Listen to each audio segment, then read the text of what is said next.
Look, everybody's talking, including me, talking about the jumbo jet, because I'm pissed off about the jumbo jet. But I believe the most important story today is that the numbers started coming back on the budget reconciliation put forward by the congressional Republicans, which last time I checked, literally as we speak, they're marking up in committee and voting on.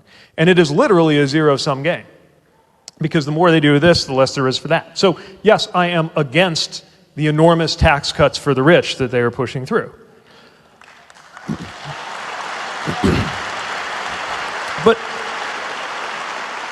But part of why we're against that is we're for taking those dollars and using them to make sure that nobody in this country, no child in this country goes without health insurance.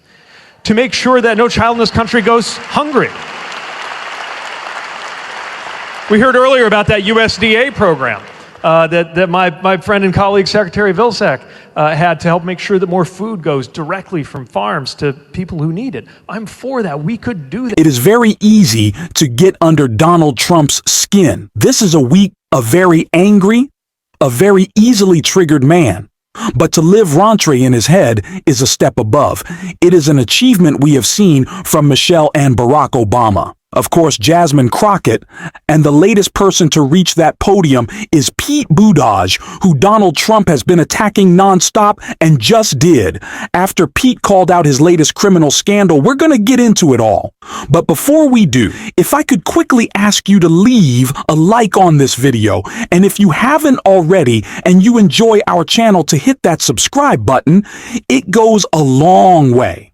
And it really does mean a lot to me. Now, it wasn't just Pete calling out Donald Trump's latest scandal, but also calling out the incompetence at his Department of Transportation that led Donald Trump to lose his mind. So before we get into Trump's meltdown, let's check out what Sean Duffy had to say about Pete Buttigieg and his reaction. In the system. So let's talk about what the Trump administration is doing moving forward to fix the problems that were left to us from the Biden Buttigieg administration.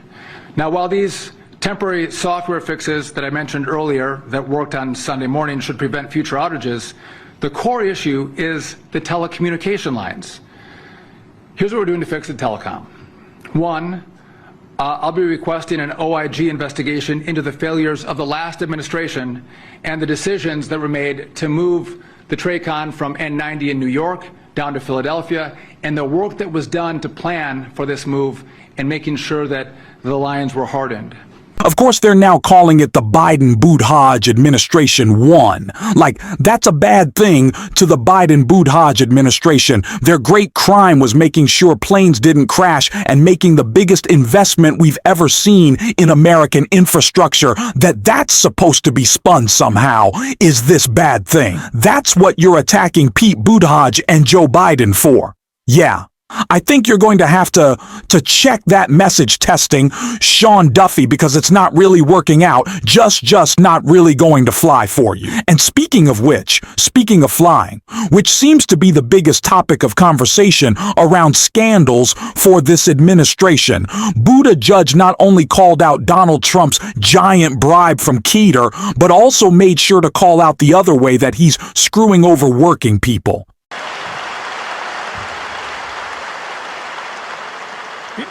I guess the way I would think about it is that our most important rights and freedoms are safe if and only if they apply across the board.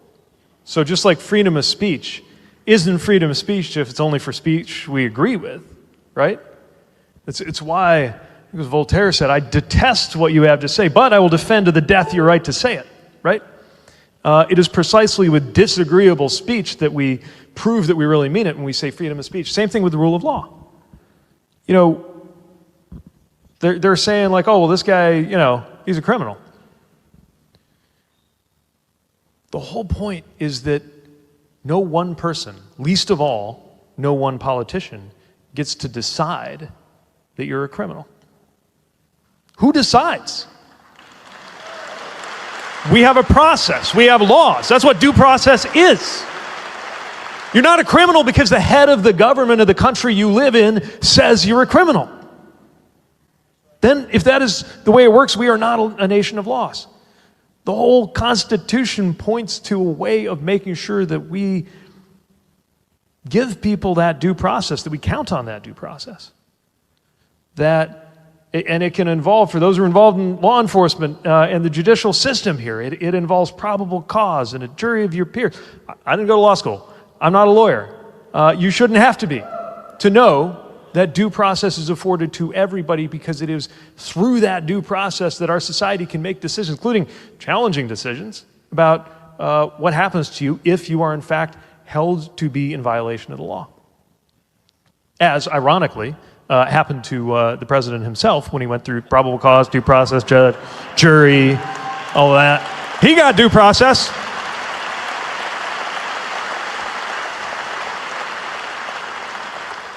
So should everybody else.